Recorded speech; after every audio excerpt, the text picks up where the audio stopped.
Good morning, everyone. It's good to be with you at Forefront Community Church. A year ago, we would have thought that this was all slightly odd. Now, online services are completely normal for us.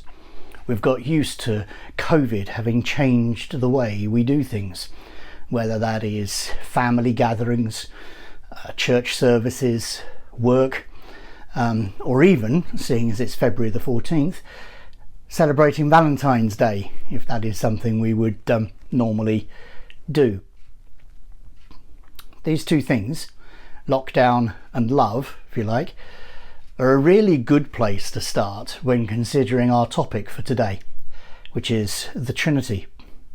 And you may well wonder why I say that.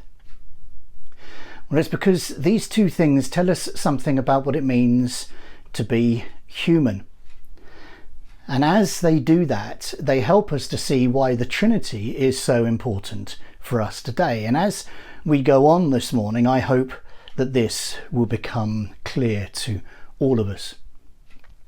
It is a strange, not to say tragic, irony that the Trinity is a topic we quite often avoid as Christians. We even seem afraid of it sometimes, I think.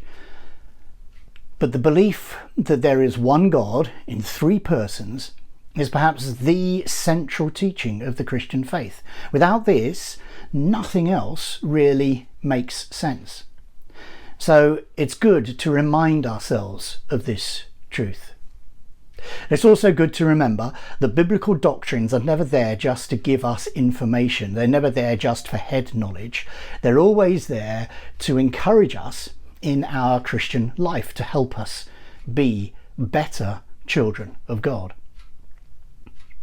So before we explore the Trinity a little bit more, let's just briefly make sure we know what we're talking about.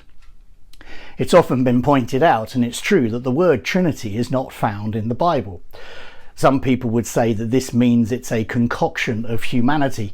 Well, let's knock that on the head immediately. While the word itself may not be there, it comes from clear biblical evidence, some of which we will look at in a moment.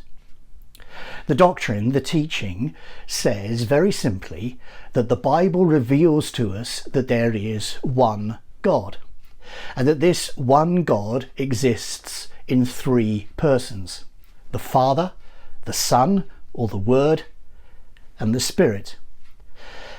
These persons are all equally and fully God. They are distinct but indivisible. This diagram may help us in understanding this a little bit. So each of these three persons, Father, Son and Spirit, is equally and fully God. There is no hierarchy of godness, if you like. Each of them is fully God. They're not just a part of God, as though God has been divided, and they are not secondary or tertiary gods. There is no division of the godness, no division of the divine essence. They are, though, distinct. They are three persons. The Father is not the Son, the Spirit is not the Father, the Son is not the Spirit. One God, three persons. Belief in the Trinity is, therefore, a belief in one God, which we know as monotheism, who exists in three persons. It's not a belief in three gods, or polytheism, or a belief in a divided God. It's a belief that all three persons of the Trinity share in the same substance, the divine nature, the godness of God, but that they are distinct persons.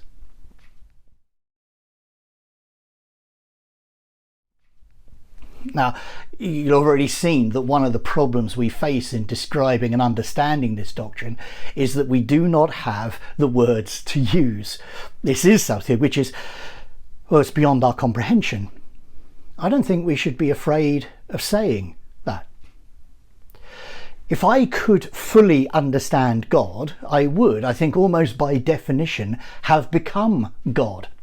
It would make him no more than a slightly larger version of me. But we do try to explain the Trinity, don't we? And we use all sorts of illustrations to do this. We talk about water as liquid, ice and steam, of the 3 leaves of a shamrock, of a husband, a son, a decorator, or an egg. Now, I don't want to disappoint anyone, but none of these works.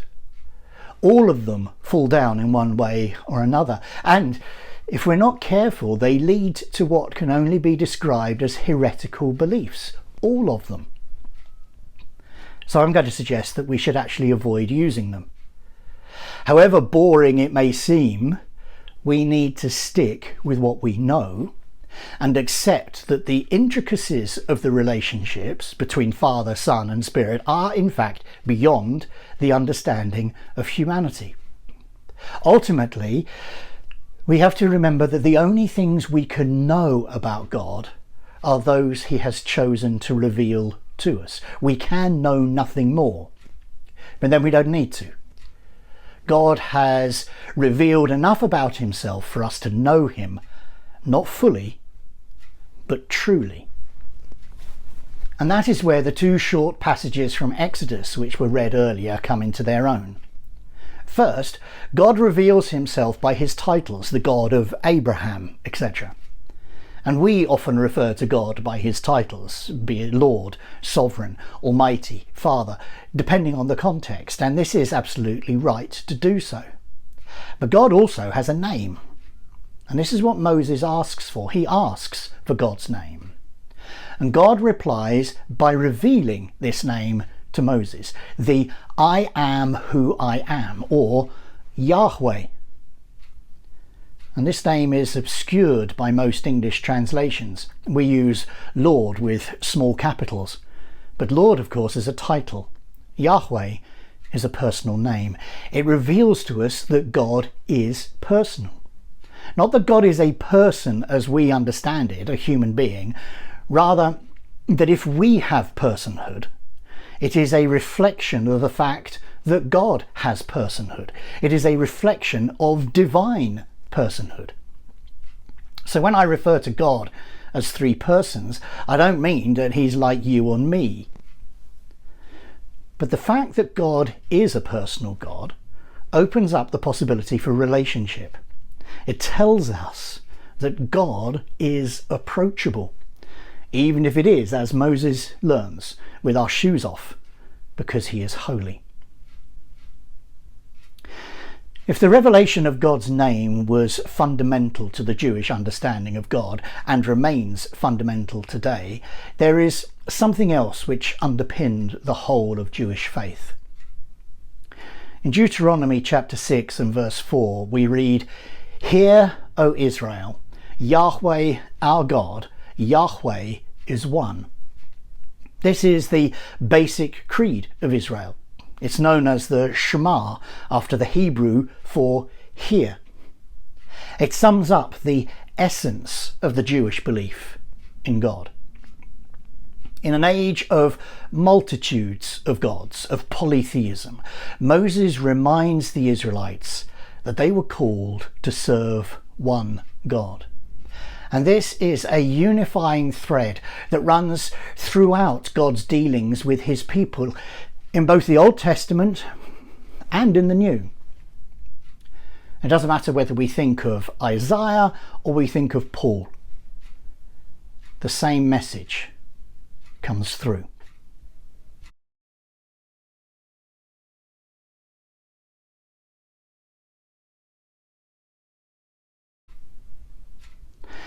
As well as revealing that God is a person, the Bible reveals that he is one, not many gods.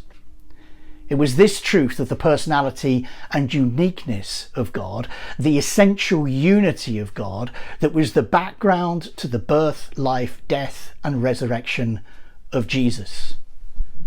It was into this resolutely monotheistic culture that Jesus came.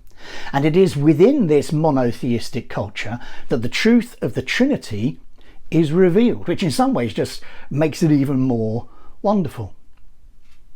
So let's go to the New Testament. Consider further some of the revelation of the Trinity that we find there. John's Gospel is a great place to go. It begins with these words. In the beginning was the Word, and the Word was with God, and the Word was God. Now just think for a moment how offensive that statement is to someone for whom the oneness of God was the defining nature of their belief. The Word who became Jesus cannot be God because there is only one God, would be the reaction. But John's statement stands, and there is no doubt in what John writes. The Word, the second person of the Trinity, is God. The second person of the Trinity, God himself, becomes a human being in the person of Jesus. And so the deity of Jesus, the fact that he was God, is not something that can be glossed over. The New Testament makes it very clear that Jesus is fully God. Now we could multiply the verses if we wanted to, but time, as always, is not on our side. So the same New Testament that, as we saw, maintains the oneness of God, also maintains the deity of Jesus, not just the deity of God the Father. But the New Testament goes a little bit further. Having put the cat amongst the pigeons with the statements about Jesus being God, when John comes towards the end of his gospel, he records these words of Jesus about another counselor, a counselor of the same type, who would be alongside his disciples after Jesus himself had gone, the Holy Spirit, the Spirit of truth, the same Spirit mentioned many times in the Old Testament. The Spirit who is described in the New Testament as having a mind, a will, emotions, someone who can be grieved and lied to, like God the Father and God the Son. A person, not just a force. So the New Testament reveals more of who God is than we had from the Old. It doesn't contradict it, but it builds on what was already there. The essential characteristics of God are shown to be with the Father, the Son, and the Holy Spirit. But both the Old and the New Testament emphasize the oneness of God. There is only one God. One God, but three persons, all having the divine nature equally, distinguishable but indivisible. Words begin to fail us here. We know that as we try to explain something which is beyond our comprehension. The Bible doesn't attempt to explain this. It merely reveals it. But our belief in the Trinity is fundamental for us, as I mentioned earlier. So here is where the importance of this belief becomes clear when we think about lockdown and Valentine's Day. We have all experienced the lack of human contact because of lockdown. It's been one of the major aspects of the pandemic. It has led to all sorts of issues, not least mental health issues for many people. Why is that? I suggest it's because human beings were created for love and for relationship. And we were created for that because we have been created in the image of a God who is community, who knows relationship eternally, a God who is love. We have been created by a God who is in his unity a Trinity, a God who in himself knows the beauty of open total fellowship and perfect relationship. And so it should come as no surprise that we have the same needs and desires. A desire for closeness and intimacy, which the world distorts through the exploitation of sex and is displayed by the obsession with Valentine's Day. A desire for close, meaningful relationships, which is perverted by our society's serial monogamy, one partner after the other in a fruitless search for the right one. A desire for the closeness of friends that has been so disrupted by the pandemic. A desire which is epitomised in many ways by social media, by FaceTime, by Zoom, or whatever you like to think of, but a desire which cannot, as we have experienced, be fully met by these virtual means. We have these desires because we are God's creatures. We are made in his image. The experience that everyone has had of loss through the pandemic, of missing something important because we can't meet in the way we are used to, this experience simply reveals once again the truth of who we are as human beings and who our God is. And it points us a little further. It reminds us that human relationships are not the only ones that matter. That in fact they're not even the primary relationships that matter. The primary relationship for all humanity is in fact a relationship with our Creator. Because being made in God's image, being made to be in relationship with him, he, the triune God, is the aim and purpose of human existence. Our desires can only truly be fulfilled in a relationship with him through Jesus. As Christians, this is what the Trinity means today for us. It means that in our God and in our relationship with him, we can show the true meaning of friendship, love, closeness, intimacy, security. God, the three-in-one, has revealed himself, made his name known, so that we, his creatures, can come into relationship with him.